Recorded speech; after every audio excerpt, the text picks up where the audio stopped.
I really do see a parallel between what's happening in the United States and what's happening here. People want to see borders.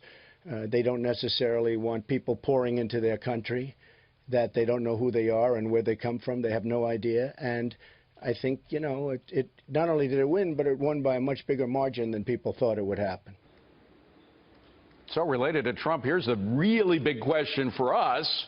Could the Brexit win over there mean a Trump victory over here? Are they dealing with the same issues, the same concerns? Mike Huckabee is on the phone from Liverpool, England. He also was in the right place at the right time. It wasn't only Donald Trump. Governor, good to talk to you. How similar are the concerns of the exit folks over there? You've been talking to a lot of them with the anti-establishment folks here in the U.S. David, I think there's almost a mirror application. What's driving a lot of the sentiment here in the UK is just unrestricted immigration. People feel like they're losing their country, they're losing their culture. I don't have to tell you that the Brits are a very proud people. They love their country, they love their traditions, they love their language, and they feel like they're losing all of those things because under the EU, anyone can come in and nobody can tell them no, and they're seeing vast amounts of people. Now, here's what I want to be very clear about. When people say these things, they don't want to be on the record because just like it is in the U.S., right, it's a quick way to being called a racist or a xenophobe if you say anything about immigration. But privately, people are saying it's time for this to stop. Well, Governor, it's more, is it not more than immigration? It's the idea of multiculturalism. That's a phrase that we've heard in the United States. It's taught to our kids in school books, et cetera, as a good thing. But it's not necessarily a good thing when you teach people not to assimilate.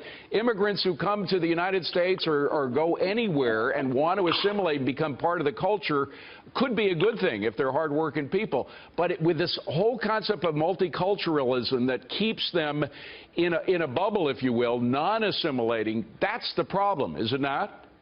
It's very much the problem, and it's just like it is in the U.S. When people say diversity, what they mean is uniformity.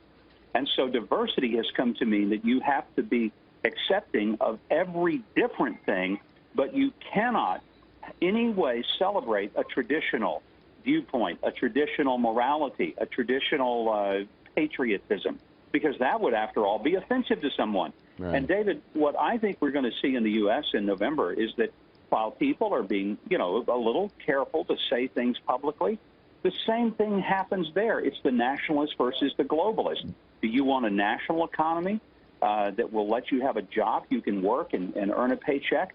Or do you want a global economy in which a few people who own the businesses make money, but the workers lose their jobs and they see their wages lowered? Well, Governor, it's funny you use that. You use the word globalist. Yesterday, President Obama was talking about what happened in England at Stanford University, and he used the word globalist. He said that, you know, globalism is hard, globalism is difficult, but we should still work our way towards a globalist economy. I guess the Brits were saying, no, we shouldn't, because the more we have globalism, the more we have the bureaucrats telling us how to lead our lives. Well, the shipyards of Liverpool once were vibrant, and they built ships for the world. There's no shipbuilding going on in Liverpool. They've had to change their economy. And like a lot of places around the UK and the rest of Europe, things have changed radically because of globalism. Here's the thing, David. So many people in the U.S. were promised that if we had all these trade agreements, oh, it would be great for the economy.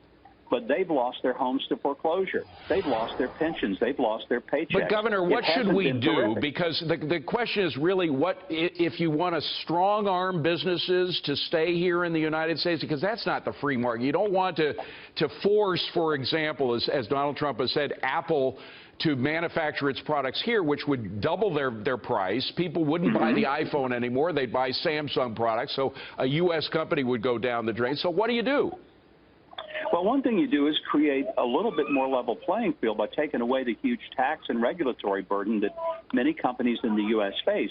Let's face it, the reason these jobs get chased off is because it just costs less to produce. That's not all labor. A lot of that is tax and regulatory and the litigation.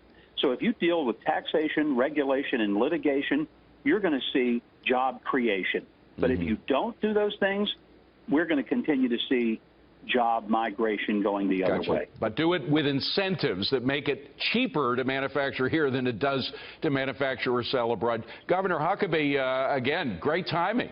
Glad to have you join us here. I appreciate it. Exciting time to be in the UK, to be sure. Indeed. Thanks very much, Governor. Appreciate it.